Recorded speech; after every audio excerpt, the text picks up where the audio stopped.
పాఠశాలకు వచ్చినటువంటి విద్యార్థులు నైతికలను పెంచేటువంటి నీతి సూక్తులను కథారూపంలో గేయాల ద్వారా వాళ్ళకి చెప్తూ ఉంటాను. అది మీకు ఇప్పుడు వివరిస్తున్నాను. వాటిలో ఒకటి కాకి జున్నుగడ్డ కథ.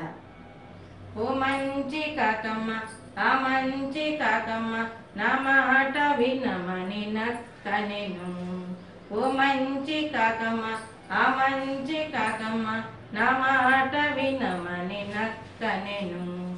నీ రూపురేఖలు, నీ కంఠ స్వరము, నీ రెక్కలందము నే చూడలేనని నక్కనెను. అంతలోనే కాకమ్మ ఆనంద మనసు సంతోషగానము సాగించెను.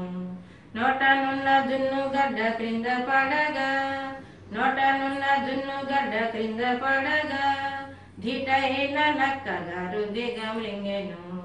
ధీటైన నక్కగారు దిగమృంగెను. చాలు చాలు కాకమ్మ, చాలు నీకు బుద్ధి లేదు, త్వరగా వెళ్ళిపో. చాలు చాలు కాకమ్మ, చాలు నీకు బుద్ధి లేదు, త్వరగా వెళ్ళిపో.